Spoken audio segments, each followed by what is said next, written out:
सहना भवतु सहनौ भुनक्तु सह वीर्यं करवावहै तेजस्विनावधीतमस्तु मा विद्विषावहै। ॐ शान्ति शान्ति शान्तिः। शङ्करं शङ्कराचार्यं केशवं बादरायणं सूत्रभाष्यकृतौ वन्दे भगवन्तौ पुनः पुनः। ईश्वरो गुरुरात्मेति मूर्तिभेदविभागिने व्योमवद्व्याप्तदेहाय दक्षिणामूर्तये नमः। ॐ पार्थाय प्रतिबोधितां भगवता नारायणेन स्वयं व्यासेन ग्रथितां पुराणमुनिना मध्ये महाभारतम् अद्वैतामृतवर्षिणीं भगवतीम् अष्टादशाध्यायिनीम् अम्ब त्वामनुसन्दधामि भगवद्गीते भवद्वेषिणीम्।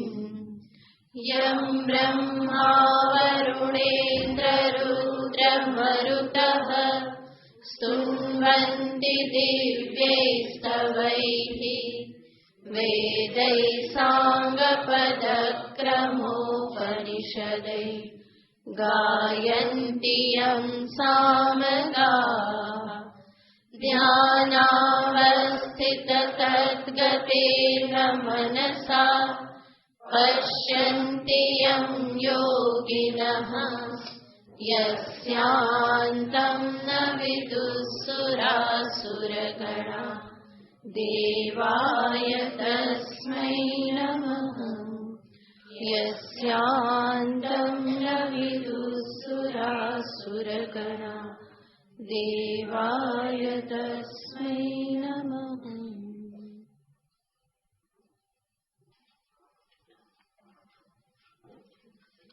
ગીતા ધ્યાન શ્લોક વિશે વિચાર કરતા હતા, જેમાં છેલ્લે દર્શાવવામાં આવ્યું હતું ભગવાન શ્રી કૃષ્ણચંદ્રનો સહારો લઈ અને પાંડવ મહાભયાનક એવી નદીને તરી ગયા.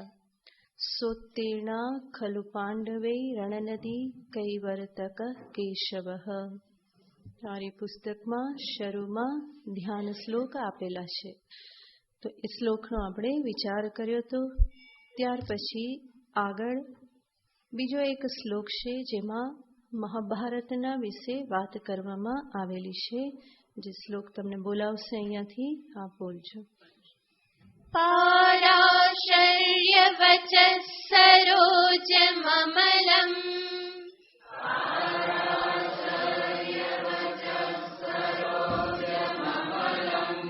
ગીતાર્થ ગંધોત્કટમ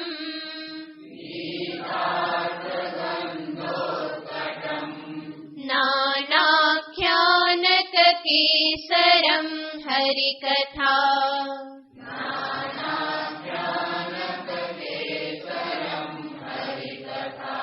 સંબોધના બોધિતમ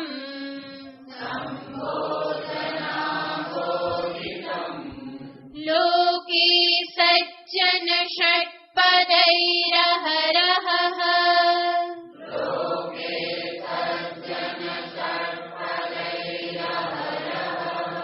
પેપીયમાનં મુદા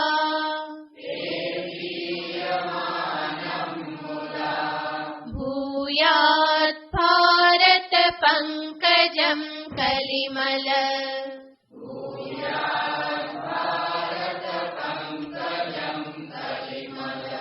પ્રધ્વંસિન શ્રેયસે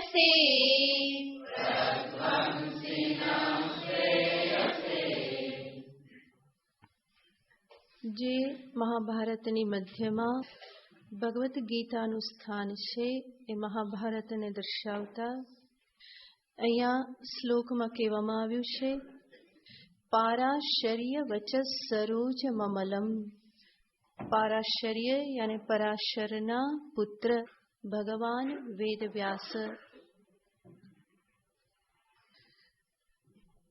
પરાશરના પુત્ર ભગવાન વેદવ્યાસ, જેને કહેવામાં આવે પારાશર્ય, એ ભગવાન વેદવ્યાસની વાણીરૂપી સરોવરમાં ખીલેલું કમળ. મહાભારતને આ બધા શબ્દોથી અહીંયા દર્શાવવામાં આવે છે. ભગવાન વેદવ્યાસની વાણીરૂપી સરોવરમાં ખીલેલું જે કમળ કે જે કેવું છે, અમલમ. અમલમ એટલે કે જેમાં કોઈ પણ પ્રકારની અશુદ્ધિ નથી. મહાભારત રૂપી કમળ જે છે પરમ પવિત્ર છે, ધર્મનો ઉપદેશ આપનાર છે, મનુષ્યને હંમેશા સન્માર્ગે લાવનાર છે, માટે અમલમ. અને એ મહાભારત રૂપી કમળમાં ગીતાર્થ ગંધોત્કટમ. એ કમલમાં સુગંધ શેની છે? તો કે શ્રીમદ ભગવદ્ ગીતા જે છે એ જ એની સુગંધ છે, એના સારરૂપ છે. ગીતાર્થ ગંધોત્કટમ નાનાખ્યાનક કેસરમ. અને જે મહાભારત જે છે એમાં મહાભારત રૂપી આ કમળમાં કેસર. કેસર એટલે તમે જોયું હશે કમળમાં ઝીણી ઝીણી જે લાગેલું હોય પરિમલ જેવું કેસર, એ શું છે? તો કે છે નાનાખ્યાનક. નાના એટલે કે અનેક પ્રકારની કથાઓ, આખ્યાયિકા જે છે એ આ મહાભારત રૂપી કમળના કેસર રૂપ છે. હરિકથા સંબોધના બોધિતમ.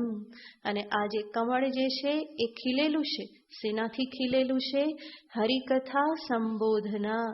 ભગવાનની કથા દ્વારા જે ઉપદેશ આપવામાં આવેલો છે એ ઉપદેશથી ખીલેલું આ કમળ છે. લોકે સજ્જન ષટ્પદે રહ રહ પેપીય માનમ મુદા. સજ્જન, જે સજ્જન લોકો જે છે, સજ્જન ષટ્પદ, હંમેશા કમળની આજુબાજુ ભ્રમર જે છે એ ગુંજતા રહેતા હોય, ભમરાઓ ફરતા રહેતા હોય. મહાભારત રૂપી કમળની આજુબાજુ ભમરાઓ કોણ છે? તો કે છે સજ્જનો. જે સત્પુરુષો જે છે, સજ્જન સાત્વિક પુરુષ જે છે, એ આ મહાભારત રૂપી કમળ જે છે એનું હંમેશા આનંદપૂર્વક પાન કરે છે. મુદા પેપીયમાનમ અહહ અહહ. રોજ રોજ એનું આનંદપૂર્વક પાન કરે છે. એનો અર્થ મહાભારતનું રોજ રોજ પઠન કરે છે. એટલા માટે જ ગઈ વખતે પણ આપણે જોયેલું હતું કે મહાભારત બહુ સુંદર ગ્રંથ છે, એનું પઠન જરૂર ઘરમાં થવું જોઈએ. રામાયણ અને ભાગવત જેટલો જ મહત્વપૂર્ણ ગ્રંથ છે મહાભારત. એમાં પણ હરિની કથા છે, હરિના ભક્તોની કથા છે, સર્વ લોકોની કથા છે.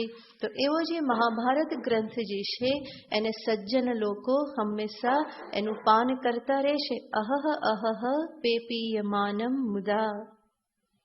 આવું જે મહાભારત રૂપી કમળ જે છે, ભૂયાત ભારત પંકજમ કલિમલ પ્રધ્વંસી નઃ શ્રેયસે. આ મહાભારત રૂપી કમળ જે છે એ કલિમલ પ્રધ્વંસી, કલિયુગના મલનો સંહાર કરનાર છે, કલિયુગના પાપમાંથી મુક્ત કરાવનાર છે. એવું આ મહાભારત રૂપી કમળ જે છે નઃ શ્રેયસે ભૂયાત, અમારા કલ્યાણને માટે હંમેશા બની રહે. આવા મહાભારત ગ્રંથને નમસ્કાર કરીને કહેશે કે આવું મહાભારત અમારા કલ્યાણ માટે નિમિત્ત બની રહે, કે જેમાં અનેક પ્રકારે ધર્મનો ઉપદેશ આપવામાં આવેલો છે. માત્ર ધર્મ નહીં, ધર્મ અર્થ કામ મોક્ષ ચતુર પુરુષાર્થનો ઉપદેશ મહાભારતમાં ભગવાન વેદવ્યાસજીએ આપેલો છે. તો મહાભારતનું મૂલ્ય બહુ જ આંકવામાં આવે છે. એટલા માટે જ તો આ પ્રમાણે પ્રાર્થના પણ કરવામાં આવે છે. ત્યાર પછી આગળ પ્રસિદ્ધ શ્લોકથી ભગવાનને પણ નમસ્કાર કરવામાં આવ્યા છે. બધા સાથે બોલો. મૂકં કરોતિ વાચાલં પંગું લંઘયતે यत्कृपातमहं वन्दे परमानन्दमाधवम्। અહીંયા પણ શ્રી હરિ માધવને નમસ્કાર છે. આ પણ ગીતાનો ધ્યાન શ્લોક છે. બહુ પ્રસિદ્ધ શ્લોક છે. અર્થ તમે જાણો છો. મુકમ કરોતિ વાચાલમ. જે મૂક જે છે એને વાચાળ બોલતો કરી દે છે. અને પંગુમ લંઘયતે ગિરિમ. જે કૃપા ભગવાનની જે કૃપા જે છે એ જે પંગુમ એટલે કે જે લંગડો જે છે એને પણ પર્વત ઓળંગાવી દેશે. પંગુમ લંઘયતે ગિરિમ. યત કૃપા જેની કૃપા આ શેનાથી સંભવ બને છે તો કે ભગવાનની કૃપાથી. જે ભગવાનની કૃપાથી આ પ્રમાણે સંભવ બને છે. તમ પરમાનંદ માધવમ અહમ વંદે. એ પરમાનંદ સ્વરૂપ માધવને હું વંદન કરું છું. તો ભગવાનનું સ્વરૂપ પરમ આનંદ સ્વરૂપ છે અને એ જ માધવ છે. માધવયાને લક્ષ્મીપતિ. મા એટલે લક્ષ્મી અને ધવ એટલે પતિ. માધવ જે લક્ષ્મીના પતિ પરમાનંદ સ્વરૂપ એવા પરમાત્માને હું વંદન કરું છું. આ શ્લોક મોટા ભાગે બધા રોજ બોલતા હોય છે, પરંતુ જ્યારે બોલીએ ત્યારે જે આ અર્થ જે છે એને સામે રાખી અને ખરેખર અંતરમાં ભગવાનની કૃપાનો અનુભવ કરવાનો, ત્યારે આ શ્લોક બોલ્યો સાર્થક થાય. મને ભગવાનની જે અનન્ય કૃપા જે છે, મહત કૃપા જે છે, એને મને અંતરમાં એનો સ્પર્શ થવો જોઈએ. મને પોતાને પણ લાગવું જોઈએ કે ભગવાનની બહુ જ મહાકૃપા છે, મારા ઉપર પણ ભગવાનની બહુ જ મહાન કૃપા છે. એટલા માટે તો ગીતાજીનું શ્રવણ કરાવવા માટે પ્રેરિત કરેલ છે. તો ભગવાનની કૃપા મહતી કૃપા છે. અને જ્યારે આ પ્રમાણે જીવનમાં સત્સંગ પ્રાપ્ત થાય, ગીતાનું શ્રવણ કરવાનું પ્રાપ્ત થાય, તો એને સૌથી મહાન કૃપા સમજવામાં આવે છે. તો જે પણ આપણા જીવનમાં જ્યાં પણ આપણને લાગતું હોય કે આ ભગવાનની મહાન કૃપા છે, એનું સ્મરણ કરી અને હૃદય ભાવથી વિભોર બની જાય અને એવી રીતે પરમાત્માના સ્મરણ સાથે આ શ્લોકનું ગાન થવું જોઈએ. નહીં તો હાલતા ચાલતા યાંત્રિકતાથી થઈ જાય. મૂકમ કરોતિ વાચાલમ પંગુમ લંઘયતે ગિરિમ યત્કૃપાતમહં વંદે પરમાનંદ માધવમ. શું બોલી ગયા એ આપણને પણ ખબર નહીં પડે ને ભગવાનને પણ ખબર નહીં પડે કે આ શું બોલાઈ ગયું. તો એવી રીતે નહીં, પરંતુ અર્થ સહિત ઈશ્વરની કૃપાનો ક્ષણે ક્ષણે અનુભવ કરી અને આ શ્લોકનું ગાન કરવું જોઈએ કે હે પરમાત્મા, આપની કૃપાથી હું તરબતર છું. આપના પ્રત્યે હું ફરીને અહોભાવ પ્રગટ કરવાને માટે અહમ પરમાનંદ માધવમ વંદે, હું આપને ફરીને વંદન કરું છું. આ સાથે ગીતાજીના ધ્યાન શ્લોક પૂર્ણ થાય છે. હવે પછી ગીતા મહાત્મ્ય પ્રારંભ થાય છે. ગઈ વખતે આપણે જોયેલું હતું, જેટલું મહાત્મ્યનું જ્ઞાન એટલું એનું મૂલ્ય મને વધારે સમજાય. તો ગીતાજીનો મહિમા બહુ જ ગાવામાં આવેલો છે. અનેક પુરાણમાં, વરાહ પુરાણ, સ્કંદ પુરાણ, પદ્મ પુરાણ, આ સર્વ પુરાણમાં ગીતાજીનો અનેરો મહિમા ગાવામાં આવેલો છે. અને એ મહિમાનું નિરૂપણ કરતા કરતા અનેક શ્લોક લખવામાં આવેલા છે. પાનાના પાના ભરાય એટલું ગીતા મહાત્મ્ય લખવામાં આવેલું છે. એમાંના કેટલાક શ્લોકને આપણે અહીંયા જે પુસ્તકમાં રાખેલા છે એને જોઈએ. પહેલા એનું ગાન કરીશું. અથ ગીતા મહાત્મ્યમ, અથ ગીતા મહાત્મ્યમ, ગીતા શાસ્ત્રમિદં પુણ્યમ,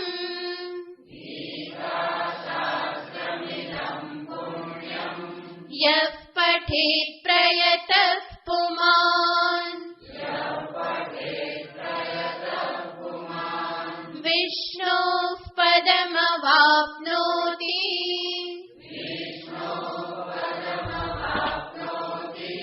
ભયશોકાદિવર્જિતઃ,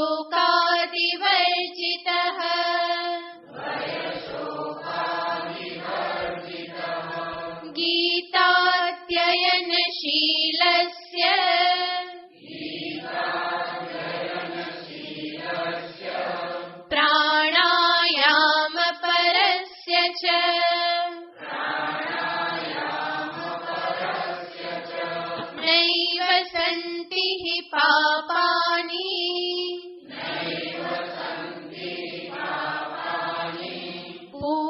પૂર્વજન્મ કૃતાનિ ચ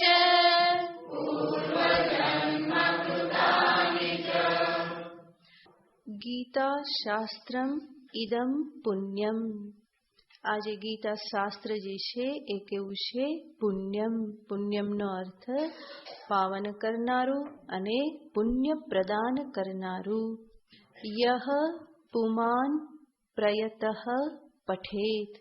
જે મનુષ્ય પ્રયત્ન કરી અને એનું પઠન કરે છે એને ફળ શું મળે છે?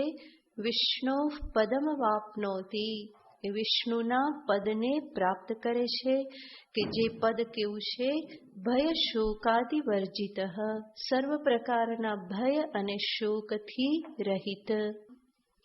વિષ્ણુનું પદ એ શબ્દ શાસ્ત્રમાં મોક્ષને માટે વાપરવામાં આવે છે. વિષ્ણુનો અર્થ થાય છે વ્યાપનશીલ વિષ્ણુ. સર્વમ વિવેષ્ટતિ ઇતિ વિષ્ણુ. જે સર્વને વ્યાપીને રહે એને કહેવાય છે વિષ્ણુ.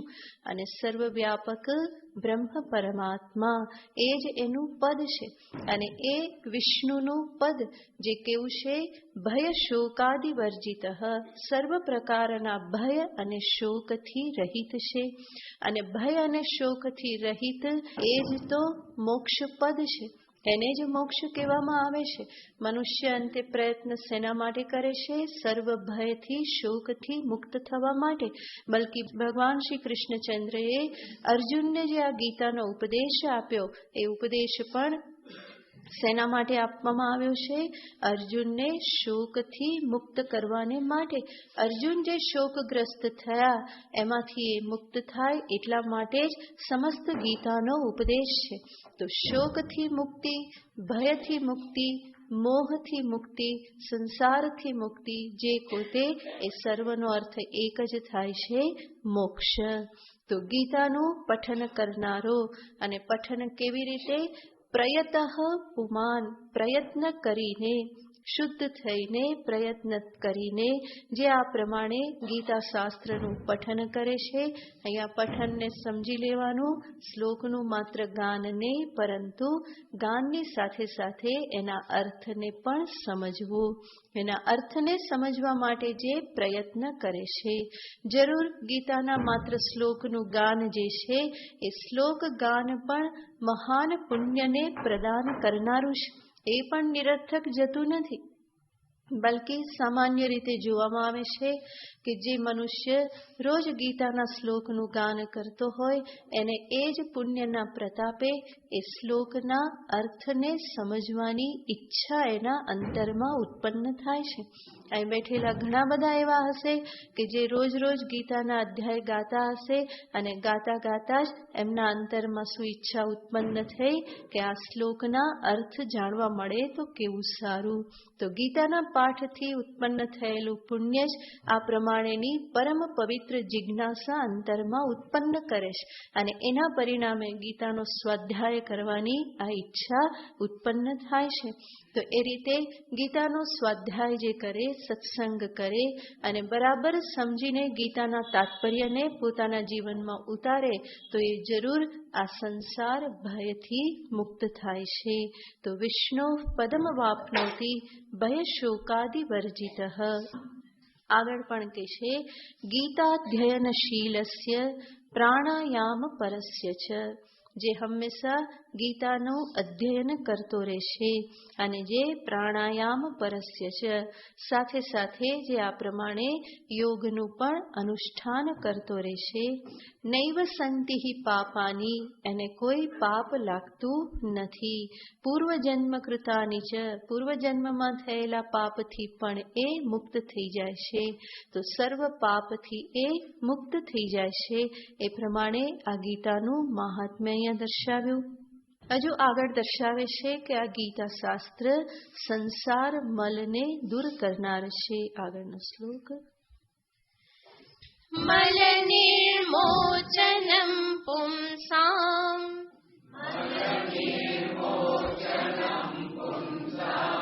જલ સ્નાનમ દિને દિને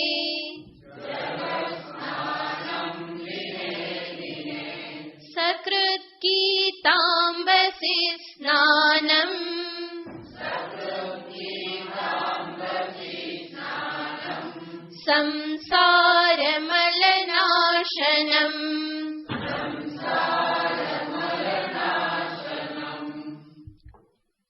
અહીંયા દર્શાવે છે કે પુંસામ દિને દિને જલ સ્નાનમ મલ નિર્મોચનમ. મનુષ્યનું રોજ રોજ જે જલથી કરવામાં આવતું સ્નાન એ શું કરે છે? શરીરના મલને દૂર કરે છે. દિને દિને જલ સ્નાનમ મલ નિર્મોચનમ પુંસામ. રોજ રોજ પાણીથી કરવામાં આવતું સ્નાન શરીરના મલને દૂર કરે છે. પરંતુ સકૃત ગીતાંબસી સ્નાનમ સંસાર મલનાશનમ. એક વખત ગીતારૂપી જલમાં જો સ્નાન કરી લીધું તો એ સમસ્ત સંસાર રૂપી મલને, અશુદ્ધિને દૂર કરનારું નીવડે છે. તો અહીંયા પણ ગીતાનું મહાત્મ્ય દર્શાવ્યું.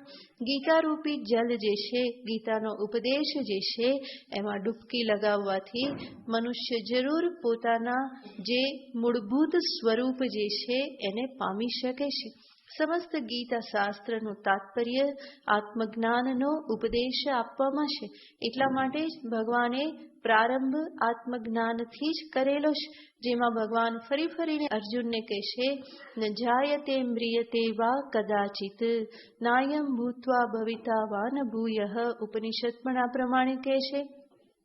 ન જાયતે મ્રિયતે, આત્મ સ્વરૂપનો જ ઉપદેશ આપવામાં આવેલો છે. અચ્છેદ્યોયમ અક્લેદ્યોયમ.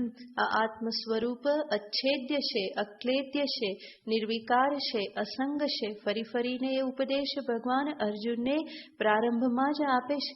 તો આવા આત્મજ્ઞાનના ઉપદેશથી જ સંસારની નિવૃત્તિ સંભવ બને છે. ઋતે જ્ઞાનાત્મ મુક્તિ. જ્ઞાનાદેવ તુ કૈવલ્યમ. જ્ઞાનથી જ કૈવલ્ય મોક્ષની પ્રાપ્તિ થાય છે. તો એ જે સમસ્ત શાસ્ત્રનો સિદ્ધાંત છે એને જ અહીંયા મહાત્મ્યમાં દર્શાવતા કહ્યું કે ગીતાંબસી સ્નાનમ. ગીતારૂપી જલમાં જો સ્નાન કરી લીધું, એના ઉપદેશને બરાબર આત્મસાત કરી લીધો તો સર્વ પ્રકારના સંસાર મલથી મનુષ્ય મુક્ત થઈ જાય છે. અને મુખ્ય મલ છે અજ્ઞાનરૂપી અશુદ્ધિ. અજ્ઞાનરૂપી અશુદ્ધિમાંથી જ બીજી અશુદ્ધિઓ ફરી પ્રાપ્ત થાય છે. કર્તૃત્વ, ભોક્તૃત્વ, સંસારિત્વ, દેહાભિમાન, આ બધું એમાંથી જ પ્રાપ્ત થાય છે. તો ઉપદેશથી અજ્ઞાન નિવૃત્તિ થઈ જતા આ સર્વ પ્રકારની અશુદ્ધિમાંથી મનુષ્ય મુક્ત થઈ જાય છે. એનો અર્થ એ મોક્ષને પ્રાપ્ત કરે છે. અને એટલા માટે જ આગળ કહેશે, બીજા બધા શાસ્ત્રોનો વિસ્તાર કરીને શું કરવાનું? એક ગીતા શાસ્ત્ર ભણી લીધું તો પણ પર્યાપ્ત છે. આગળનો શ્લોક.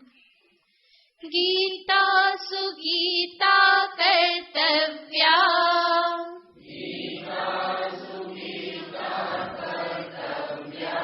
કિમન્યૈ શાસ્ત્ર વિસ્તરૈઃ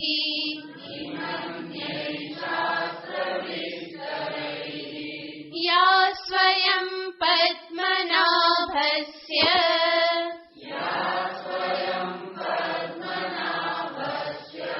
મુખ પદ્માદ્વિનિશ્રુતા.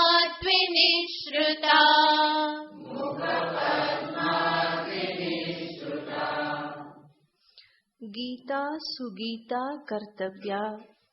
આ જે ગીતા જે છે એને જ સુગીતા. સુગીતાનો અર્થ છે ગીતાને જ બહુ સારી રીતે એક વખત સમજી લીધી, એને બરાબર આત્મસાત કરી લીધા તો પછી કિમન્યૈ શાસ્ત્ર વિસ્તરૈઃ. બીજા બધા શાસ્ત્રનો વિસ્તાર કરવાથી શું લાભ? કારણ કે અન્ય શાસ્ત્રમાં જે કંઈ પણ કહેવામાં આવેલું છે એ ગીતાજીમાં છે જ. ગીતાજી સર્વ ઉપનિષદ શાસ્ત્રના સારભૂત છે અને માટે એક ગીતા શાસ્ત્રને જ જો ગંભીરતાથી પૂર્ણપણે એને સમજી લેવામાં આવે તો જીવન સફળ થઈ જાય છે. બીજા કોઈ શાસ્ત્રનો આશ્રય લેવાની જરૂર પડતી નથી. તો ગીતા શાસ્ત્ર એવું શાસ્ત્ર છે, આપણે અનેક વખત જોયેલું છે કે એમાં સર્વ વિષયોનું પ્રતિપાદન ભગવાને કરેલું છે. કર્મયોગનો ઉપદેશ છે, ભક્તિ યોગ છે, યોગ સાધનનો ઉપદેશ છે, જ્ઞાનનો પણ ઉપદેશ છે, કેટલી બધી વ્યવહારિક બાબતોનો ઉપદેશ પણ ભગવાન અનેક જગ્યાએ આપી રહેલા છે. તો ગીતાનો એક એક શ્લોક જે છે એ આપણા જીવનની સાથે એકદમ જ સંબંધ ધરાવનારો છે. એટલા માટે ગીતાના જો એક એક શ્લોકને યોગ્ય રીતે સમજી લેવામાં આવે તો અન્ય શાસ્ત્રને પછી વિસ્તારથી ભણવાની કોઈ આવશ્યકતા રહેતી નથી. પરંતુ એ ગીતા કેવી થવી જોઈએ? સુગીતા. સુગીતાનો અર્થ છે ફરી ફરીને ભગવાને જે કહેલું છે એના શબ્દો ઉપર ફરી ફરીને વિચાર કરો. ભગવાન મને શું કહેવા માંગે છે, મારે શું કરવાનું છે, શું નથી કરવાનું, સત્ય શું છે, કોને છોડવાનું છે, આ બધો ઉપદેશ ભગવાન ગીતાજીમાં આપે છે.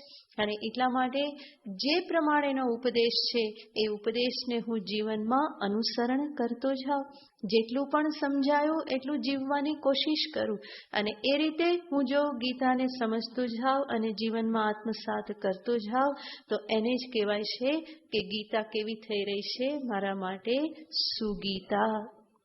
તો ગીતા સુગીતા કર્તવ્યા કિમન્યૈ શાસ્ત્ર વિસ્તરૈહિ. અને આ ગીતા કેવી છે? યા સ્વયં પદ્મનાભસ્ય મુખ પદ્માત વિનિસૃતા. આ ગીતા કેવી છે? તો કે પદ્મનાભ. પદ્મનાભ એટલે ભગવાન વિષ્ણુ. ભગવાન વિષ્ણુના મુખ પદ્માત, મુખ કમલમાંથી વિનિસૃતા, એમાંથી નીકળી ગયેલી છે. તો સ્વયં પદ્મનાભસ્ય મુખ પદ્માત, ભગવાન વિષ્ણુના મુખ કમલમાંથી, ભગવાન કૃષ્ણ વિષ્ણુનો જે અવતાર છે તો ભગવાન વિષ્ણુના મુખ કમલમાંથી, મુખ પદ્માત વિનિસૃતા. વિનિસૃતા એટલે કે એમાંથી એ બહાર નીકળી ગયેલ છે. વિનિસૃતા શબ્દ અહીંયા જે રાખેલો છે એનાથી સૂચિત થાય છે કે ભગવાને જે આ ગીતાનો ઉપદેશ આપ્યો એ બહુ સહજ રીતે, અનાયાસ રીતે એમના મુખમાંથી બહાર આવી ગયેલો છે. આ ઉપદેશ આપવા માટે ભગવાન કૃષ્ણએ કોઈ વિશેષ પરિશ્રમ કરવો પડ્યો નથી. કારણ કે એ જે કહી રહેલા છે એમનું જીવન જ છે, એમનું પોતાનું સ્વરૂપ છે. જેટલા પણ વ્યવહારિક વિષયોનું ભગવાન અહીંયા જ્ઞાન આપે છે એ બધું જ ભગવાન કૃષ્ણના જીવનમાં આપણે જોઈ શકીએ છીએ.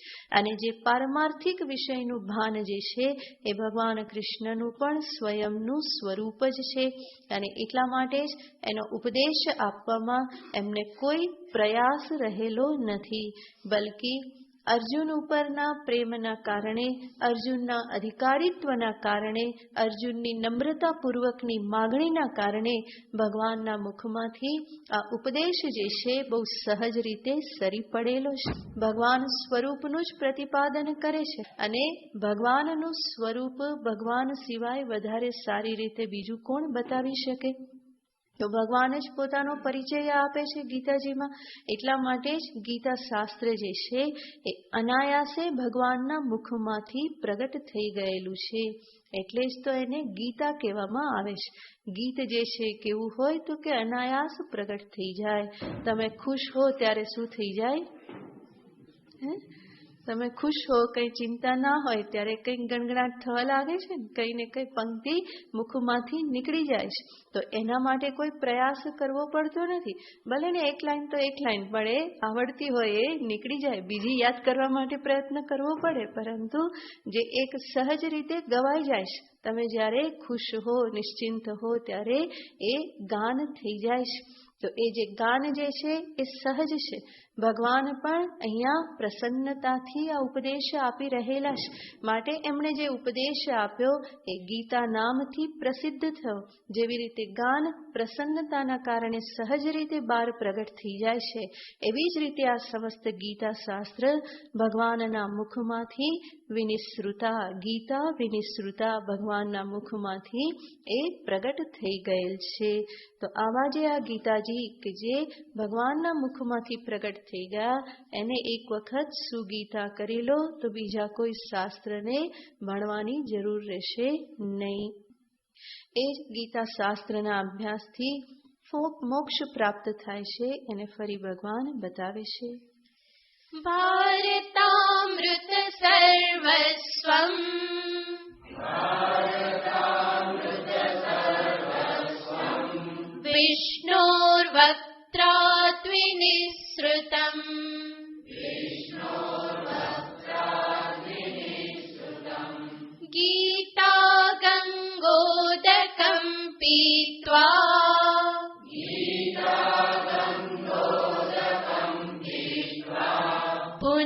पुनर्जन्म न विद्यते।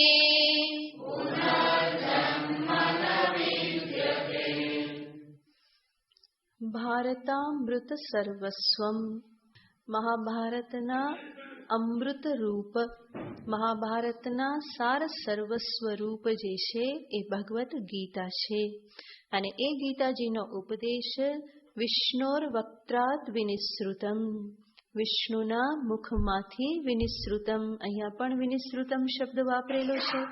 તો એવા ભગવદ્ ગીતા કે જે મહાભારતના અમૃત રૂપ છે, અમૃત યાને સાર રૂપ છે, તો અમૃત સર્વસ્વ એવા આ ગીતાજી એ ગીતા ગંગોદકમ પીત્વા, ગીતા રૂપી ગંગા જળનું પાન કરીને પુનર્જન્મ ન વિદ્યતે, જે આ ગીતા રૂપી ગંગા જળનું પાન કરે, એના ઉપદેશને જે બરાબર સમજી અને જીવનમાં ઉતારે તો એનો પુનર્જન્મ ન વિદ્યતે, એનો પુનર્જન્મ થતો નથી, એ મોક્ષને પ્રાપ્ત થઈ જાય છે. આગળ एकं शास्त्रं देवकी पुत्र गीतम्,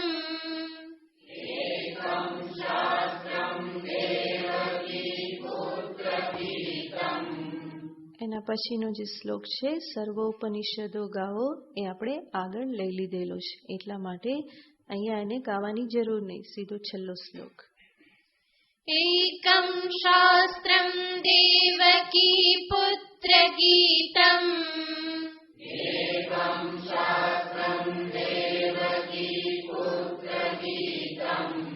एको देवो देवकी पुत्र एव,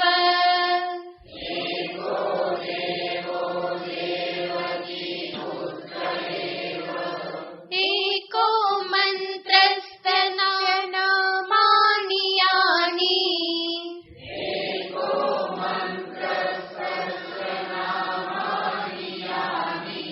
कर्माप्येकं तस्य देवस्य सेवा.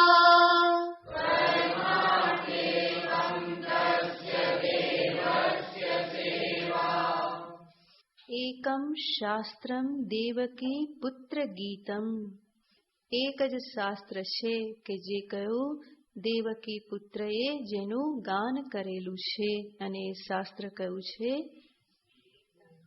કયું શાસ્ત્ર બોલો? ગીતા શાસ્ત્ર. દેવકી પુત્ર વસુદેવે જેનું ગાન કર્યું છે એ એકમ શાસ્ત્રમ, એક જ શાસ્ત્ર છે. અને એકો દેવો દેવકી પુત્ર એવ, એક દેવ જે કોણ છે? દેવકી પુત્ર વસુદેવ. એકો મંત્ર તસ્ય નામાની સંતિ, અને એક જ મંત્ર છે, અને શું મંત્ર છે? દેવકી પુત્રના જેટલા પણ નામ જે છે એ બધા મંત્રરૂપ છે. કર્માપ્યેકમ તસ્ય દેવસ્ય સેવા, કર્મ પણ એક જ છે, અને કયું કર્મ? એ દેવની સેવા, એ જ એક મુખ્ય કર્મ છે.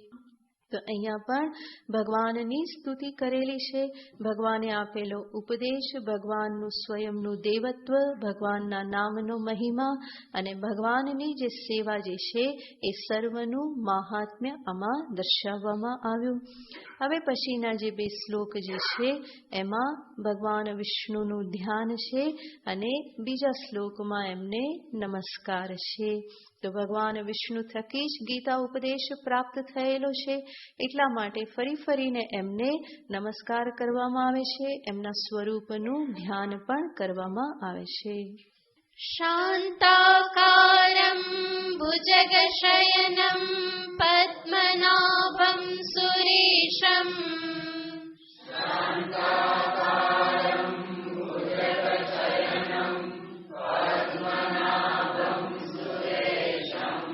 વિશ્વાધારં ગગનસદૃશં મેઘવર્ણં શુભાંગં,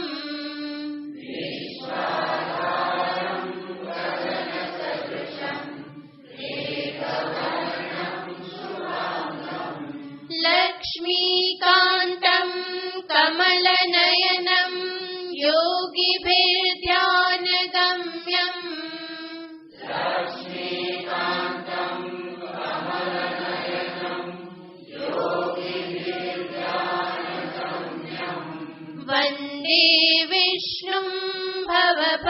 हरं सर्वलोकैकनाथम्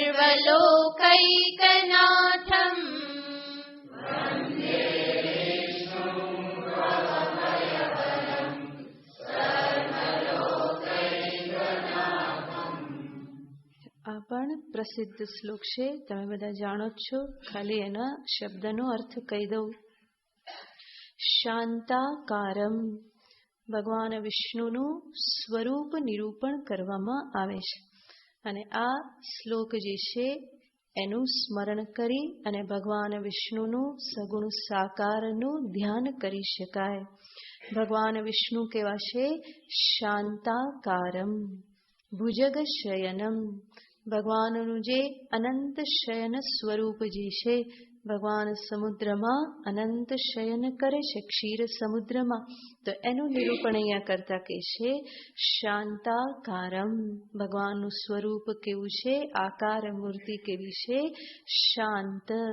શાંતાકારમ સ્મરણ કરતાની સાથે આપણું મન પણ કેવું થઈ જાય? શાંત થઈ જાય. તો પરમાત્મા શાંત છે. જ્યાં પણ જોશો અનંત શયન ભગવાન જ્યાં છે, આપણે ગુજરાતમાં તો ક્યાંય નથી, પરંતુ દક્ષિણ ભારતમાં ભગવાનના આ સ્વરૂપના મંદિરો અનેક જગ્યાએ છે. શ્રીરંગપટ્ટનમ, ત્યાં રંગનાથ સ્વામીનું મંદિર છે અને રંગનાથ સ્વામી ત્યાં અનંત શયન કરી રહેલા છે. એવી જ રીતે ત્રિવેન્દ્રમમાં પણ છે. તો 2-3 જગ્યાએ આ પ્રમાણે ભગવાનના સ્વરૂપ છે. ત્યાં જઈને દર્શન કરો તો ભગવાન એવા શાંતિથી સૂતેલા લાગે, કોઈ ચિંતા નહીં, નિરાતે સૂતેલા છે. તો એ શાંતાકારમ મૂર્તિ કેવી છે? શાંત છે. એમનું ધ્યાન કરતાની સાથે મન પણ શાંત થઈ જાય. એવી રીતે ધ્યાન કરીએ અને એવી રીતે શાંતાકારમ શબ્દનું ઉચ્ચારણ થાય કે મારા શરીરના કણે કણમાં પણ શાંતિ પ્રસરી જાય. અણુએ અણુ, રોમે રોમમાં જાણે કે શાંતિનો સંચાર થઈ જાય. એ પ્રમાણે ભગવાનના સ્વરૂપનું ધ્યાન કરવું જોઈએ. તો શાંતાકારમ, જેમની મૂર્તિ અત્યંત શાંત છે. ભુજગ શયનમ, એમનું શયન ક્યાં છે? ભુજગ, શેષનાગ પર એ શયન કરે છે. તો શેષનાગની જ સૈયા છે. ભગવાનનું એ દંડલો પીલો છે ને, સૌથી પહેલું એવું પોચું પોચું, લીસું લીસું, એમાંથી જ અત્યારે આ બધું આગળ વધેલું છે. તો ભગવાન એમાં આરામથી શયન કરે છે. ભુજગ શયનમ. પદ્મનાભમ, જેની નાભીમાં પદ્મ છે અને જે પદ્મ ઉપર બ્રહ્માજી બિરાજમાન છે. સુરેશમ, સર્વ દેવતાઓના જે ઈશ્વર છે. સૂર્યાને દેવ અને એના ઈશ એટલે ઈશ્વર. સર્વ દેવતાઓના જે ઈશ્વર છે. વિશ્વાધારમ, આજ ભગવાન વિષ્ણુ કોણ છે? સમસ્ત વિશ્વના આધાર રૂપ છે. એ જ તો પાલયિતા છે. એમના પાલનથી જ સમસ્ત વિશ્વની સ્થિતિ હંમેશા બની રહે છે. તો એ વિશ્વના આધાર રૂપ છે. સગુણ સાકાર રૂપે એ જગતના પાલયિતા છે અને નિર્ગુણ નિરાકાર રૂપે કેવા છે? ગગન સદૃશમ, વ્યાપક ગગન આકાશ સમાન જે નિર્ગુણ નિરાકાર રૂપે સર્વ વ્યાપક છે. અને જેમનું સગુણ સાકાર રૂપ કેવું છે? મેઘ વર્ણમ, એમનો વર્ણ કેવો છે? તો કે મેઘ જેવું. ભગવાનને કાળા કહેવામાં આવતા નથી, પરંતુ શું કહેવાય છે? એ મેઘ વર્ણમ. એમનો વર્ણ જે છે એ નવીન મેઘ સમાન છે. વર્ષા ઋતુના જે નવા નવા વાદળ હોય, જે કાળા કાળા વાદળ જળથી પૂરેલા, જેને આપણે જલપૂરિત વાદળ કહીએ, અને જેને જોવાથી શું મનમાં હાશ થાય કે હવે શું થશે? વરસાદ આવશે. તો એ જે મેઘ વર્ણમ. એટલા માટે કનૈયાને કોઈ કાળો કહે ને તો વૃંદાવનવાસીને નહીં ગમે. એ કે ઉनको કાલે મત કહો, वो तो कैसा है? सांवरा है, सांवरा सलोना है. કાળો નથી કે, તો સાંવરો છે, થોડો મેઘ વર્ણ છે. તો મેઘ વર્ણમ ભગવાનનો આ વિશેષ વર્ણ છે, જેને કાળા કહી શકાય નહીં, પરંતુ મેઘ જેવા જે સાંવરા સલોના. સાંવરા એટલે મેઘ જેવા છે અને સલોના એટલે સુંદર છે. કાળો તો એ કેવો છે કે ગમે એવો, પણ મને કેવો કેવો જોઈએ? સારો જ કેવો જોઈએ, બરાબર ને? તો અહીંયા મેઘ વર્ણમ શુભાંગમ, ભગવાનના અંગ બધા કેવા છે? શુભ અંગ છે. એટલા માટે જ ભગવાનનું જ્યારે વર્ણન કરવામાં આવે તો ભગવાનના દરેક અંગને કમલની ઉપમા આપવામાં આવે છે. હસ્ત કમલ, એવી જ રીતે ચરણ કમલ, નયન કમલ, મુખ કમલ, આ બધાને કમલની ઉપમા આપવામાં આવે છે. તો ભગવાનના જે પણ અંગો જે છે એ અત્યંત કોમળ છે અને સાથે સાથે શુભ છે. કોઈ પણ અંગનું ધ્યાન કરતા હંમેશા એ પુણ્યને પ્રદાન કરનારું છે. એટલા માટે જ સગુણ સાકાર જ્યારે ધ્યાન કરવાનું હોય તો ભગવાનના પ્રત્યેક અંગ ઉપર ધ્યાન કરવાનું કહેવામાં આવે છે. સગુણ સાકાર ધ્યાન વિધિ જ છે. ભગવાનના ચરણથી પ્રારંભ કરો, ચરણનું દર્શન કરો, ધીમે ધીમે ઉપર જાઓ અને મસ્તક સુધી પહોંચો. મસ્તકનું દર્શન કરી ફરી નીચે આવો, ફરી ઉપર જાઓ. આવી રીતે ચરણથી મસ્તક, મસ્તકથી ચરણ, ભગવાનના સમસ્ત એ સગુણ સાકાર સ્વરૂપને જોતા જોતા અંતે એને હૃદયમાં ધારણ કરી લો. જે બહાર જે જોયું એને હું હવે ક્યાં જોઉં? મારા અંતરમાં જ જોઉં. એટલા માટે જ જ્યારે આપણે મંદિરમાં દર્શન કરવા જઈએ તો ત્યારે શું કરીએ છીએ? ભગવાનના દર્શન કરી અને પછી શું કરીએ છીએ? આંખો બંધ કરીએ છીએ. તો ગયા છીએ તો દર્શન કરવા અને ફરી કરીએ શું? આંખો બંધ કરીએ. એનો કોઈ મેળ ના બેસે ને. તો આંખો બંધ કરીએ છીએ. શેના માટે કરીએ છીએ? પહેલા દર્શન કર્યું, બહાર દર્શન કર્યું અને પછી હું પ્રયત્ન શું કરું છું? આંખો બંધ કરી અને એનું હૃદયમાં દર્શન કરવા માટે હું પ્રયત્ન કરું છું. તો ભગવાનનું ધ્યાન કરવાની આ પ્રક્રિયા છે. ચરણથી પ્રારંભ કરો, આરામથી એના દર્શન કરો, એમનું નામ લો, મંત્ર જપ કરો, એનાથી ફરી બીજા અંગ ઉપર દ્રષ્ટિ લઈ જાઓ, ફરી ત્યાં જપ કરો, મંત્ર જપ કરો. એવી રીતે કરી કરી અને એક એક અંગ ઉપર ધ્યાન કરી કરી સમસ્ત જે સ્વરૂપ જે છે એને હું અંતરમાં ધારણ કરી લઉં. ભગવાનના એક એક અંગ જે છે એ શુભ અંગ છે. પ્રત્યેક અંગનું ધ્યાન મને પુણ્ય અને શાંતિ પ્રદાન કરનારું છે. તો શુભાંગમ. એટલા માટે જ કહેવામાં આવે, જેને ભગવાનના અંગોનું ધ્યાન કરતા આવડી ગયું અને એમાં જેને આનંદ આવવા લાગ્યો, એના જગતના નામરૂપમાંથી એની વૃત્તિ હટી જાય છે. ભગવાનથી વધારે સૌંદર્યવાન જગતમાં બીજું કંઈ જ નથી. અખિલમ મધુરમ મધુરાધિપતે રખિલમ મધુરમ. એ જ તો સમસ્ત માધુર્ય સૌંદર્યના નિધિ છે. એનાથી વધારે કોઈ સૌંદર્યવાન ક્યારેય પણ થયો નથી ને થવાનો નથી. તો એ સર્વથી સૌંદર્યવાન છે. મંગલમ મંગલાનામ પાવનમ પાવનેભ્યોપી. એ સર્વ મંગલનું મંગલ છે. સર્વ પવિત્ર વસ્તુઓથી એ વધારે પવિત્ર છે. તો એવા પરમાત્માના સ્વરૂપનું ધ્યાન કરવાથી જીવનું કલ્યાણ થાય છે. એક પ્રસિદ્ધ કથા છે. રામાનુજાચાર્ય જે થઈ ગયા શ્રીરંગમમાં, એ રામાનુજાચાર્ય ભગવાનના દર્શન કરવા જતા હતા. સવારે નીકળ્યા તો એમણે જોયું કે કોઈ એક માણસ જે છે એ કોઈ સ્ત્રીની પાછળ પાગલ થઈ અને એને જ જોઈ રહેલો છે. કોઈ વેશ્યા છે, એની પાછળ એ પાગલ થયેલો છે અને એનું પાગલપન કેટલું બધું છે તો કે પેલી જે વેશ્યા જતી હતી એની સામે ઊભો રહે છે અને પાછા પગે, પેલી ચાલે તો એ પાછા પગે એની પાછળ એની સામે સામે ચાલે છે. કેમ? તો કે એને જોયા વગર મારાથી રહેવાતું નથી. એ ચાલે તો પણ ઊંધા પગે એની પાછળ ચાલે અને એની ઉપર છત્ર ધારણ કરી રાખે, એને તડકો ના લાગે એટલા માટે.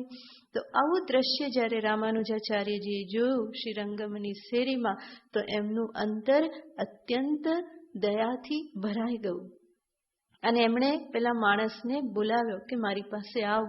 જે સ્ત્રી પાછળ લંપટ થયેલો હતો, આ સત્ય ઘટના છે. તો પેલો આવવા માટે તૈયાર નથી. બીજી વખત બોલાવ્યો તો પણ એ આવતો નથી. પરંતુ જે પેલી વેશ્યા હતી એનામાં કોઈક ધાર્મિક સંસ્કાર હશે તો એણે કહ્યું કે જા, તને કોઈ સંત બોલાવે છે, ત્યાં જઈશ તો તારો ઉદ્ધાર થશે, કે જા.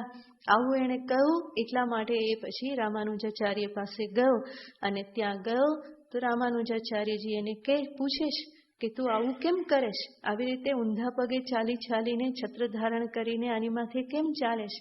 તો એ કહેશે કે આ સ્ત્રી જગતની સૌથી સુંદર સ્ત્રી છે અને એને જોયા વગર હું રહી શકું એમ નથી, એટલા માટે હું આવું કરું છું.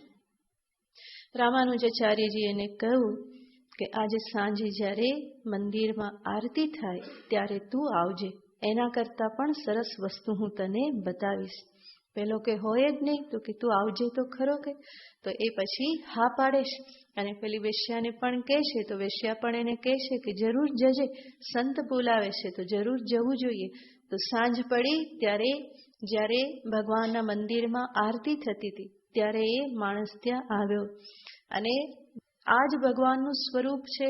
શાંતાકારમ ભુજગશયનમ શ્રીરંગમમાં ભગવાન આ પ્રમાણે જ આરામથી સૂતેલા છે અને એટલી સુંદર શાંત મૂર્તિ ત્યાં છે. તો આરતી કાલે રામાનુજાચાર્યજીએ પેલા વ્યક્તિને શું દર્શન કરાવ્યું ખબર નહીં પડી કે એનું મન જે છે સંપૂર્ણપણે ભગવાનમાં લાગી ગયું. ભગવાન રંગનાથ સ્વામીના એવા અલૌકિક સ્વરૂપનું દર્શન આરતી સમયે એને થયું કે એની વૃત્તિ જે પેલી સ્ત્રીમાં હતી એમાંથી તરત જ હટી ગઈ અને ભગવાનના ચરણોમાં સંપૂર્ણ સમર્પિત થઈ ગયો અને આગળ જતા એ બહુ મોટા ભક્ત રૂપે એ પોતે પ્રસિદ્ધ થયા. એનું નામ પણ પ્રસિદ્ધ છે, ધનપાલ કે ધન સ્વામી કે એવું કંઈક નામ છે એ સંતનું. તો ભગવાનના અલૌકિક સ્વરૂપનું દર્શન થાય તો જગતના નામ અને રૂપમાંથી વૃત્તિ હટી જાય છે. માટે જ સંતો કહે છે જગતના નામ રૂપમાંથી જો મનને હટાવવું હોય તો ઈશ્વરના નામ રૂપનું શરણું ગ્રહણ કરો. ઈશ્વરથી વધારે મધુર નામ બીજું કોઈનું નથી. કૃષ્ણ કૃષ્ણ કૃષ્ણ કરો અને જુઓ કે જીભમાં કેવી મીઠું મીઠું સ્વાદ આવે છે, કેવું પાણી છૂટે છે. કૃષ્ણ નામ બોલતાની સાથે 2-4-5 વખત પ્રેમથી બોલીને જોજો, એમાં પાણી છૂટવા લાગશે. તો મધુરું નામ છે. એવી જ રીતે રામ રામ રામ, આનાથી વધારે સારા શબ્દો બીજા કયા હોઈ શકે? અને ભગવાનના સ્વરૂપથી વધારે પાવનકારી સ્વરૂપ જગતમાં બીજું કયું હોઈ શકે? આપણે જોઈએ છીએ ભક્તો ભગવાનના રૂપ ઉપર વારી જાય છે. મીરા શ્યામ ઉપર વારી ગઈ અને સુરદાસજી જે સ્વયં અંધ હતા પરંતુ છતાં પણ ભગવાન માટે કેટલી બધી ભક્તિ અંતરમાં, એ હંમેશા ભગવાનના સ્વરૂપનું દર્શન કરતા હતા. અને જ્યારે પણ ભગવાનના દર્શન કરવા જાય તો ભગવાને જે પણ વાઘા જે શૃંગાર પહેરેલા છે એનું એ હંમેશા વર્ણન કરે અને એનું પદ લખે. એક વખત બીજા બધાને સૂઝ્યું કે આપણે આમની પરીક્ષા કરીએ કે ભગવાનનું રોજ રોજ એ વર્ણન કરે છે સુરદાસજી, આંખો તો છે નહીં, કંઈ દેખાતું તો છે નહીં, પણ જ્યારે જ્યારે બાંકે બિહારીના દર્શન કરવા જાય વૃંદાવનમાં તો ભગવાને જે શૃંગાર સજેલો હોય એનું વર્ણન કરતું પદ સુરદાસજીના મુખમાંથી નીકળી પડે. તો બીજા લોકોને એક વખત સૂઝ્યું કે આપણે પરીક્ષા કરીએ અને એટલા માટે એક દિવસ એમણે ભગવાનને કંઈ પહેરાવ્યું નહીં, કંઈ વસ્ત્ર નહીં પહેરાવ્યા, કોઈ શૃંગાર નહીં કર્યા, એમ જ ભગવાનને રાખ્યા. અને સુરદાસજી દર્શન કરવા માટે આવ્યા. એ દર્શન કરવા માટે આવ્યા તો પછી આજુબાજુ બધા ઉભેલા છે એ કહે છે કે ભગવાને આજે કેવા વાઘા પહેર્યા છે, કેવા શૃંગાર કર્યા છે, તમે વર્ણન કરો. તો ત્યારે પછી સુરદાસજી કહે છે કે વાહ ભાઈ, આજ તો મજાના કે નંગમ નંગા ઉભા છો કે કંઈ પહેરેલું નથી કે. તો સુરદાસજી આવું વર્ણન કરે છે કે કંઈ પહેરેલું નથી. તો અંતરના ચક્ષુ ખુલી ગયેલા છે અને એટલા માટે બહાર જે આ ચક્ષુ નથી એ કંઈ વચ્ચે આવતા નથી. તો કે ખરું આજ તો તમે રૂપ ધર્યું છે, કોઈની શરમ નથી આવતી કે આવા ને આવા ઊભા છો. તો સાંભળનારા પણ આશ્ચર્યચકિત થઈ ગયા. ચક્ષુ નથી અને છતાં પણ આ પ્રમાણેનું સાક્ષાત દર્શન કરે છે. તો એમનું મન બીજે ક્યાંય જતું નથી, ભગવાનના રૂપમાં હંમેશા લાગેલું રહેશે. તો આ રીતે ભગવાનનું સ્વરૂપ જે છે શુભાંગમ, ભગવાનનું સગુણ સાકાર સ્વરૂપ અત્યંત શુભ છે, જેનું દર્શન પુણ્ય પ્રદાન કરનારું છે.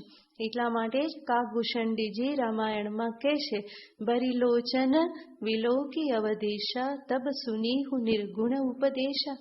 એમના ગુરુ એમને નિર્ગુણનો ઉપદેશ આપવા માટે કહેતા હતા. તો કે હમણાં નહીં, પહેલા હું શું કરી લઉં? ભરી લોચન વિલોકી અવધેશા, મારી આંખો ભરી ભરી અને અવધેશ રામજીના હું દર્શન કરી લઉં અને એનાથી હું ધરાઈ જાઉં, પછી તમે મને નિર્ગુણ ઉપદેશ આપજો. ભગવાનનું સગુણ રૂપ એટલું સુંદર રૂપ છે.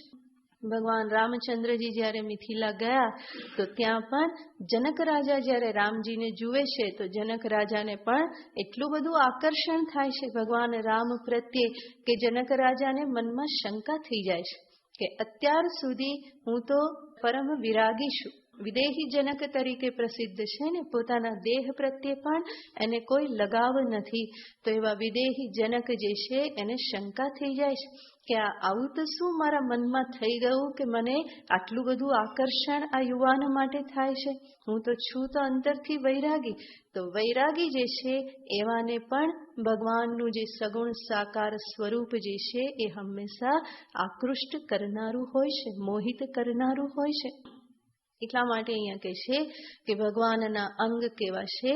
શુભાંગમ, હંમેશા શુભ, શાંતિ, પવિત્રતા, પુણ્ય પ્રદાન કરનારા છે. તો મેઘવર્ણમ શુભાંગમ, લક્ષ્મીકાંતમ, જે લક્ષ્મીના પતિ છે, લક્ષ્મીને હંમેશા પ્રિય છે. એટલા માટે જ અનંત શયન કરે તો લક્ષ્મીજીને ક્યાં રાખી દીધેલા છે? ચરણ પાસે રાખી દીધા છે, દબાવ્યા કરે, પોતે આરામથી પોતે સૂતેલા છે. અને ક્યારેક કોઈ ભક્ત જે છે એ કષ્ટમાં આવે તો ત્યારે શું કરે? લક્ષ્મીજી પગ દબાવતા હોય થોડા વધારે દબાવી દે કે જેથી કરીને એ જાગે અને એક કૃપા કટાક્ષ નાખી દે તો ભક્તના ઉદ્ધાર થઈ જાય. તો લક્ષ્મીજીને તો હંમેશા પાસે રાખનારા છે, વક્ષમાં રાખનારા છે. તો લક્ષ્મીકાંતમ કમલ નયનમ, પ્રભુના નયન કેવા છે? કમલ નયન, કમલની પાંખડી જેવા એકદમ જ સુંદર એવા નયન છે. યોગીભીર ધ્યાન ગમ્યમ, ભગવાન કેવી રીતે પ્રાપ્ત થાય છે? તો કે યોગીઓને જે ધ્યાનમાં ગમ્ય પ્રાપ્ત થનારા છે, ધ્યાનમાં દર્શન થનારા છે એવા ભવભયહરમ, ભવનો ભય, આ સંસારના ભયને હરનારા, સર્વલોકૈકનાથમ, સર્વલોકના એકનાથ, એક જ સ્વામી એવા વિષ્ણુ વંદે, એમને હું વંદન કરું છું. ભગવાન વિષ્ણુને હું વંદન કરું છું. તો ગીતાના ઉપદેષ્ટા એવા ભગવાન વિષ્ણુને હું વંદન કરું છું. એ જ ભગવાનના સ્વરૂપને હજુ આગળ દર્શાવતા છેલ્લે ધ્યાન શ્લોકમાં કહેવામાં આવે છે. બધા સાથે બોલો.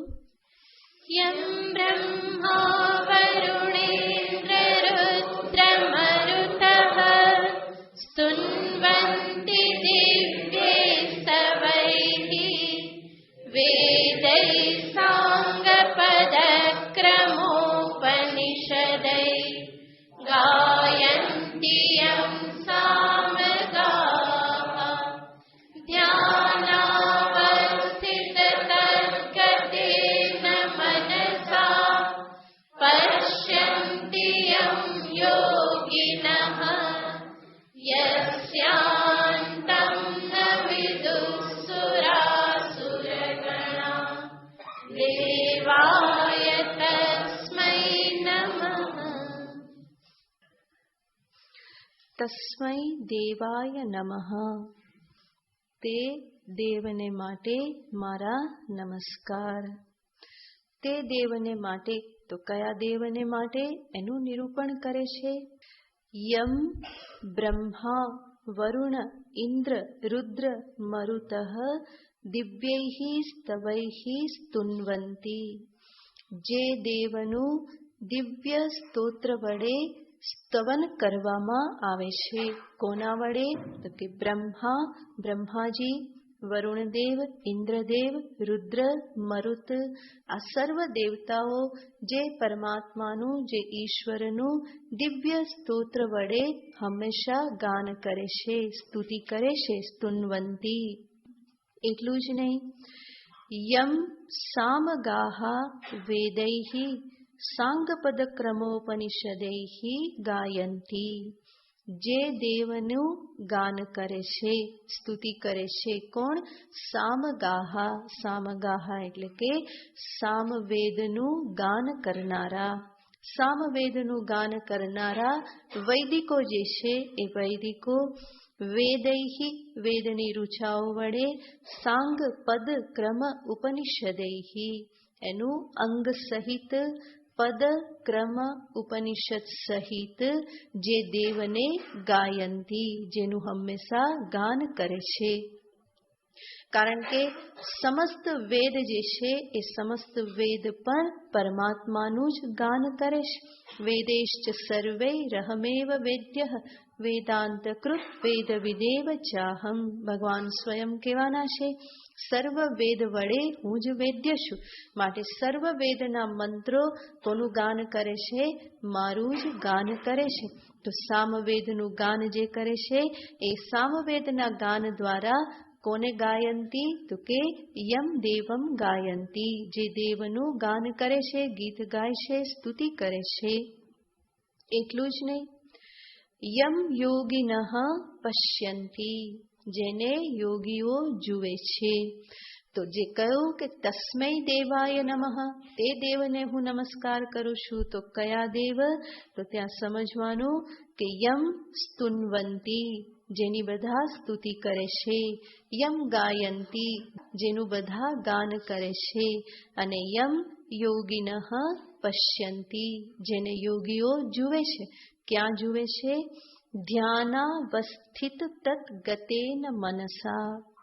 ધ્યાનમાં અવસ્થિત થઈ ગયેલ, સ્થિર થઈ ગયેલ મન વડે જેનું યોગીઓ દર્શન કરે છે. સમાધિ સમયે જેને યોગીઓ પ્રાપ્ત કરે છે, દર્શન કરે છે. અને યસ્ય અંતમ સુરાસુર ગણા ન વિદુહુ, જેના અંતને સુર કે અસુરના ગણ જે છે એ પામી શકતા નથી. જેનો પાર પામી શકતા નથી. દેવ અસુર કોઈ પણ જેનો પાર પામી શકતા નથી. તસ્મૈ દેવાય નમઃ, એવા દેવને હું નમસ્કાર કરું છું. તો ભગવાનનું આ સ્વરૂપ છે કે જે સ્વરૂપને સામે રાખીને જ સર્વ વેદ શાસ્ત્ર પ્રવૃત્ત થયેલા છે. જે સ્વરૂપને સામે રાખીને વેદ ગાન કરવામાં આવે છે. અને જે સ્વરૂપની ઉપલબ્ધિને માટે યોગીઓ યોગ સાધના કરે છે. સર્વે વેદા યત્પદમા મનંતી. કઠોપનિષદમાં નચિકેતા જ્યારે પ્રશ્ન પૂછે છે યમરાજાને કે આવું તત્વ જે છે એનો મને ઉપદેશ આપો. કયું તત્વ?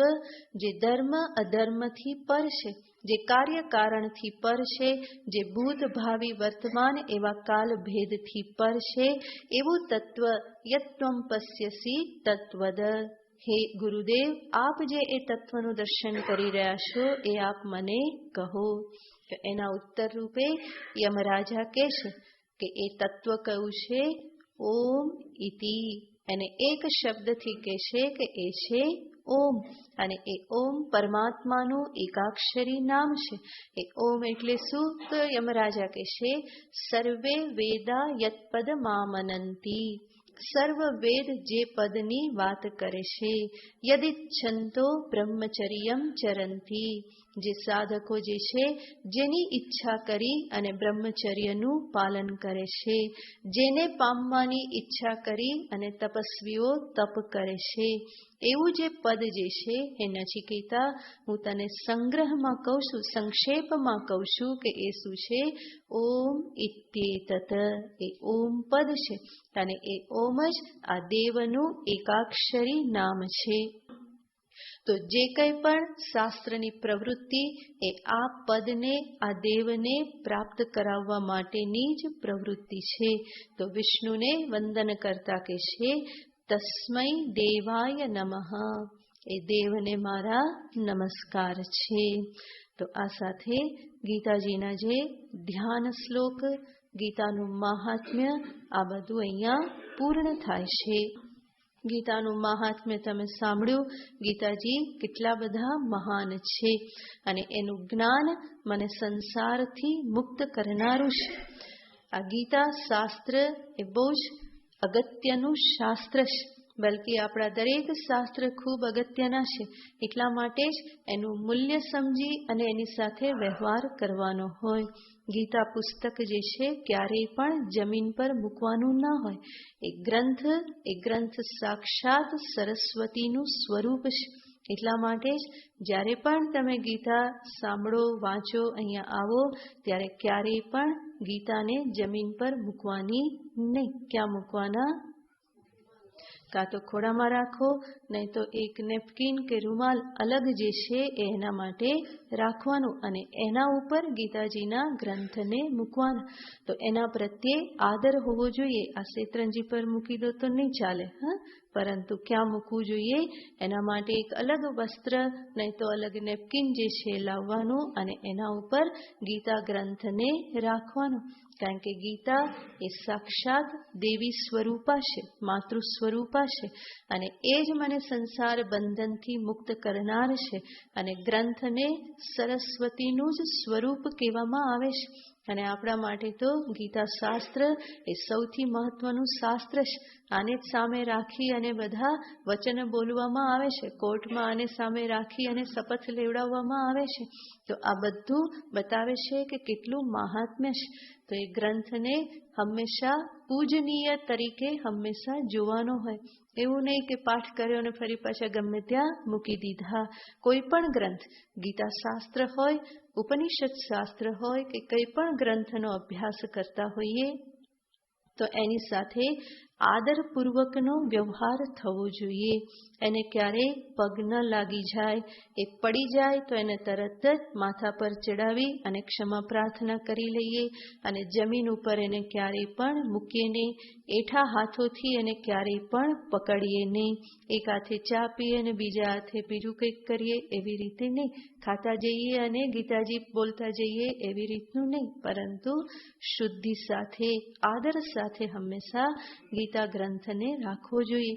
જે પણ પુસ્તક વાપરતા હોઈએ અને પૂઠું ચડાવી લેવાનું, જેથી કરીને એ ખરાબ ન થાય. નહીં તો ઉપરના પાના બધા અડધા પડધા તૂટી જાય. તો એવી રીતે એ ગ્રંથની સાથે આપણે યોગ્ય વ્યવહાર કર્યો કહેવાય નહીં. કોઈ પણ પુસ્તક આપણી પાસે નવું આવે તો પહેલું કામ શું કરવાનું હોય? અને સરસ મજાનું પૂઠું ચડાવી દઈએ અને એવું સારી રીતે વાપરીએ કે વર્ષો પછી પણ એ ગ્રંથ આપણી પાસે એવો ને એવો જ રહે. તમને ખબર નહીં હોય પણ આ ગીતા જે ગ્રંથ જે છે, જે પૂઠું ચડાવેલું છે, આજ 25 વર્ષથી છે ને, 25 વર્ષથી એક ને એક પુસ્તક ચાલે છે. તો એવી રીતે આપણે એને વાપરવાનું હોય. અને ક્યારેય પણ જ્યારે પણ પાના ફેરવીએ ત્યારે આમ કરીને નહીં કરવાનું, બરાબર? જીભને અડાડી થૂકવાળું કરી અને પાના ફેરવીએ તો એ કેટલું બધું ખરાબ કહેવાય. એઠા હાથે પણ અડવાનું ન હોય તો પછી થૂકવાડી આંગળી કરી અને પાના ફેરવતા રહીએ કોઈ ગ્રંથના, તો એ તો કેટલું બધું ખરાબ કહેવાય. એનાથી દોષ લાગે, પાપ લાગે. એવી રીતે તો નહીં જ થવું જોઈએ. એટલું જ નહીં, જ્યારે પણ આપણે પાના ફેરવીએ ત્યારે શાંતિથી એક એક પાનું ફેરવીએ કે જેથી કરીને ગીતા માને કોઈ કષ્ટ ના થાય. શાંતિથી એના પાના ફેરવીએ, નહીં કે ધડધડ કરી અને અવાજ કર્યો અને એવી રીતે પાના ફેરવ્યા. એવી રીતે કરીએ તો ગ્રંથ વરસમાં ઠેકાણે થઈ જાય. તો ગ્રંથને હંમેશા આદરપૂર્વક સાચવવાનો હોય અને તો જ એ ગ્રંથની કૃપા પણ મને પ્રાપ્ત થાય. ગીતામાંની કૃપા, શાસ્ત્રની કૃપા જે છે એ મને પ્રાપ્ત થાય. તો આદર સાથે એની સાથે હંમેશા વ્યવહાર કરવાનો હોય. આ હંમેશા યાદ રાખવાનું, બરાબર? ક્યારેય પણ નીચે ના મૂકીએ કોઈ પણ ગ્રંથને. તો એની કૃપા મને પ્રાપ્ત થાય અને એની કૃપા તો મને જરૂરી છે જ. એમની કૃપાથી જ એમના અર્થનું સ્ફુરણ મને થાય. જે પણ શ્લોકમાં જે ગુઢાર્થ સમાયેલો છે એનું સ્ફુરણ મને થાય. અહીંયા હું સાંભળું તો સાંભળતાની સાથે અર્થ મને સમજાઈ જાય. એ બધું શાસ્ત્ર કૃપા વગર સંભવ બનતું નથી અને એટલા માટે જ હંમેશા આદરથી વ્યવહાર કરવાનો.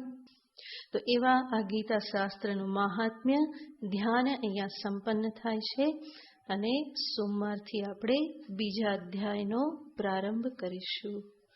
ઓમ પૂર્ણમદઃ પૂર્ણમિદં પૂર્ણાત પૂર્ણમુદચ્યતે पूर्णस्य पूर्णमादाय पूर्णमेवावशिष्यते। ॐ शान्ति शान्ति शान्तिः। हरिः ॐ श्री गुरुभ्यो नमः। हरिः ॐ। पाना नंबर 54 ગોવિંદ દામોદર સ્તોત્રમ. હમણાં આપણે જોયું ને કે મંત્ર શું છે? ભગવાનના નામ એ જ મંત્ર છે. તો ભગવાનનું નામનું ગાન કરીએ તો એ જ મંત્ર જપ છે. અને આજે મકર સંક્રાંતિનો દિવસ છે. ખૂબ જ પુણ્યકાલ છે, મહાન પુણ્ય સમય છે.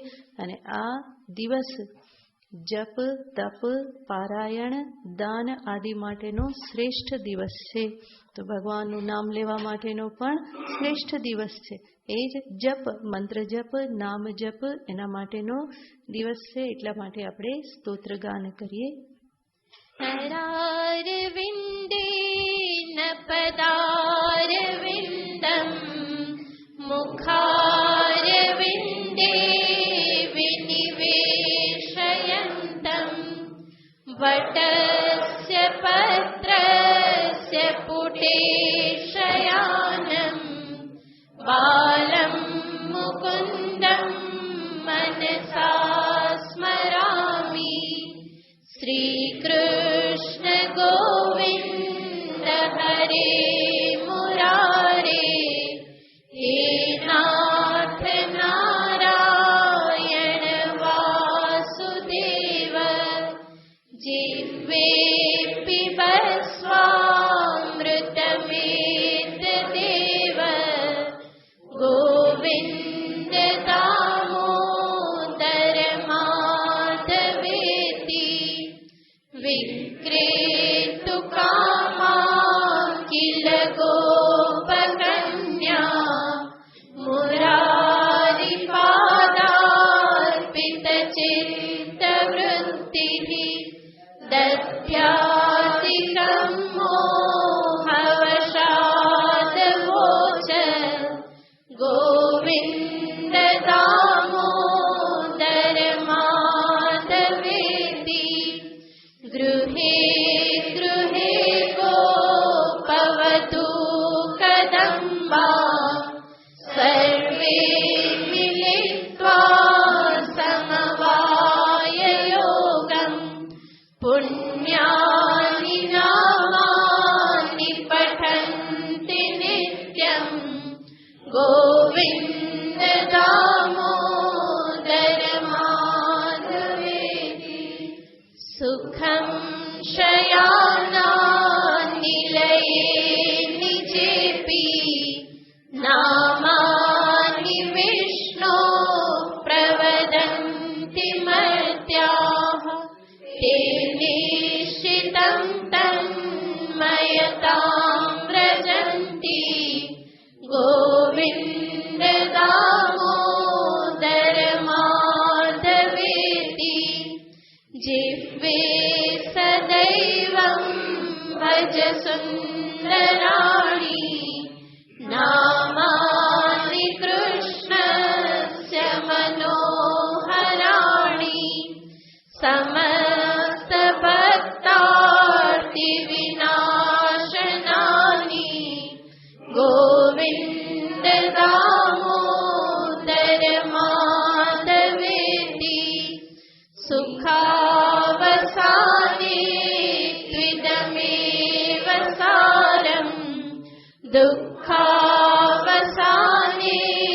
ત્વિદમેવ જ્ઞેયમ, દેહાવસાને ત્વિદમેવ ચાપ્યમ, ગોવિંદ દામોદર માધવેતિ.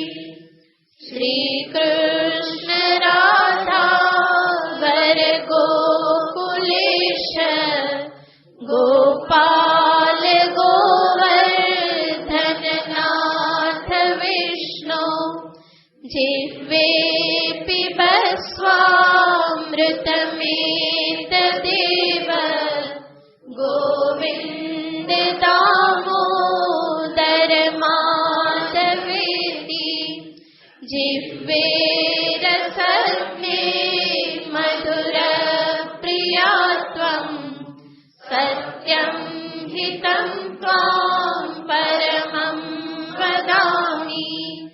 आवर्णयेथा मधुराक्षराणि गोविन्द दामोदर माधवेति त्वामेव याचे मम देहि जिह्वे समागते नन्दधरे कृतान्ते वक्तव्यमेनं मधुरं सुभक्त्या गोविन्द दामोदर माधवेति गोविन्द दामोदर माधवेति। श्री कृष्ण चैतन्य प्रभु नित्यानंदा श्री कृष्ण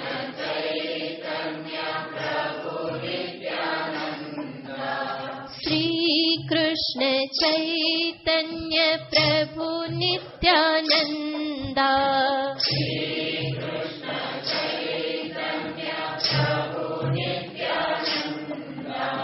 हरे कृष्ण हरे राम राधे गोविंदा हरे कृष्ण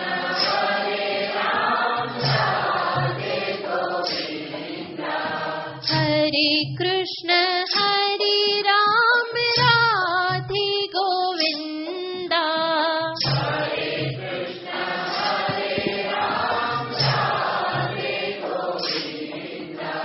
श्री कृष्ण चैतन्य प्रभु नित्यानंदा श्री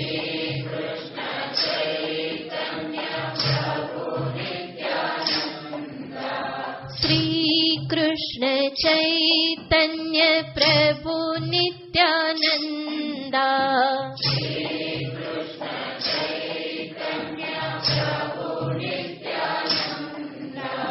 हरे कृष्ण हरे राम राधे गोविंदा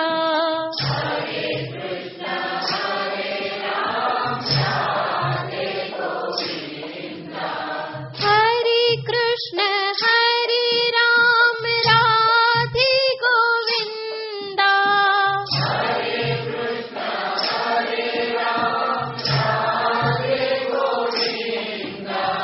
हरे कृष्ण हरे राम राधे गोविंदा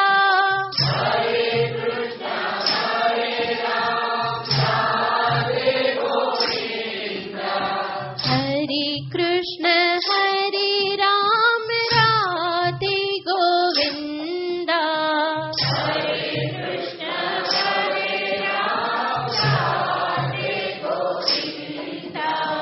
श्री कृष्ण चैतन्य प्रभु नित्यानंदा श्री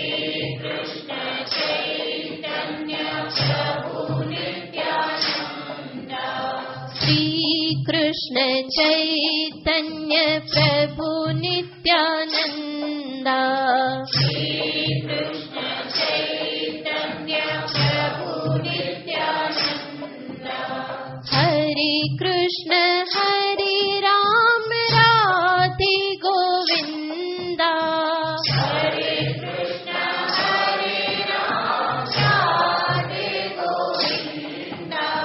श्री कृष्ण चैतन्य प्रभु नित्यानंदा श्री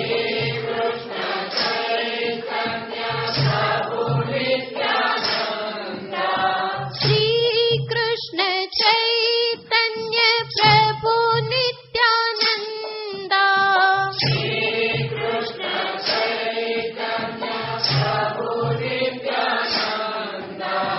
हरे कृष्ण हरे राम राधे गोविंदा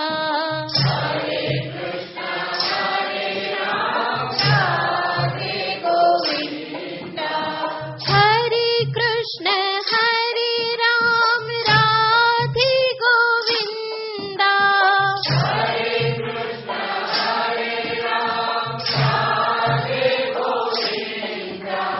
हरे कृष्ण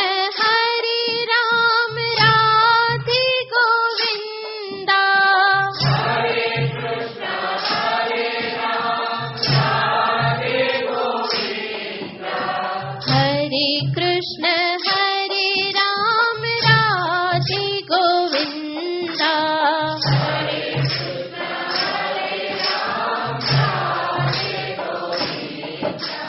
हरे कृष्ण हरे राम राधे गोविंदा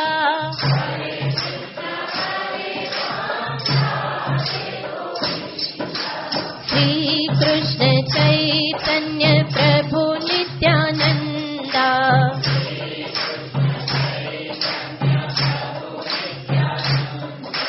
श्री कृष्ण चैतन्य प्रभु नित्यानंदा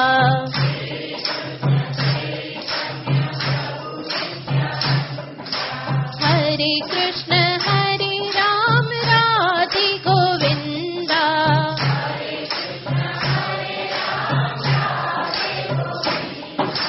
हरे कृष्ण हरे राम राधे गोविंदा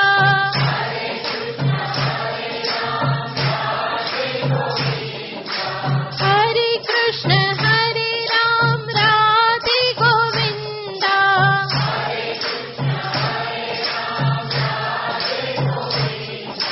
हरे कृष्ण हरे राम राधे गोविंदा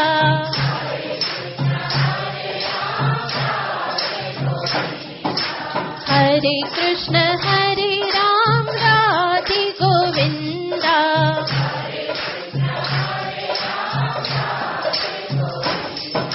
श्री कृष्ण चैतन्य प्रभु नित्यानंदा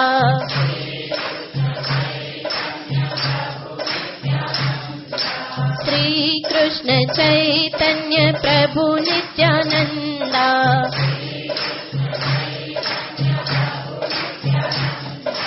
हरे कृष्ण हरे राम राधे गोविंदा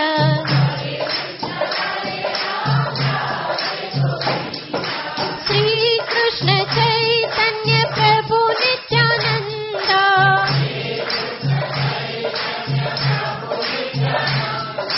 श्री कृष्ण चैतन्य प्रभु नित्यानंदा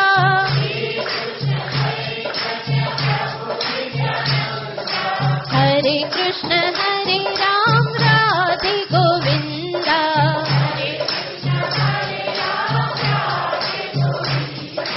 हरे कृष्ण हरे राम राधे गोविंदा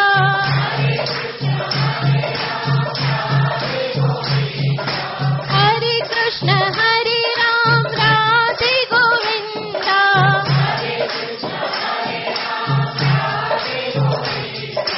राधे गोविंदा राधे गोविंदा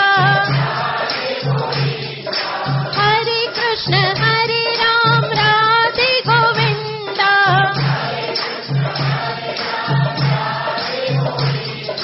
हरे कृष्ण हरे राम राधे गोविंदा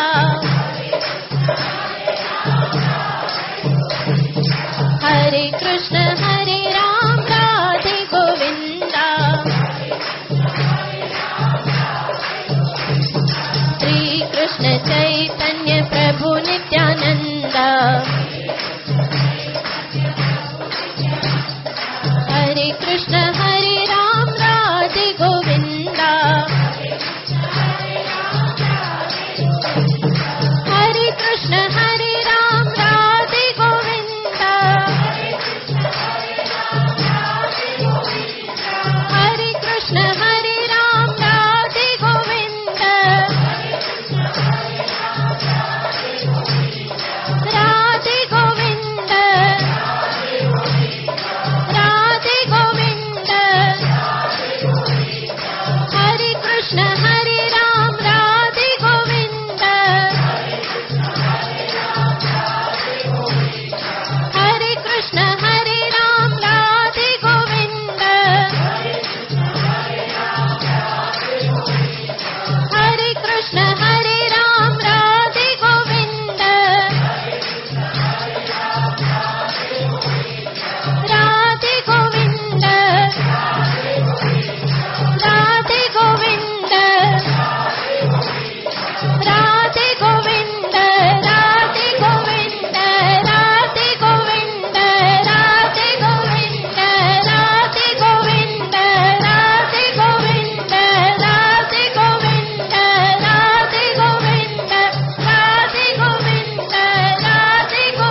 रामचंद्र भगवान की जय। राजा रामचंद्र भगवान की जय। श्री कृपानिधि महादेव की जय। सद्गुरु देव की जय। नमः पार्वती पतये हर हर महादेव।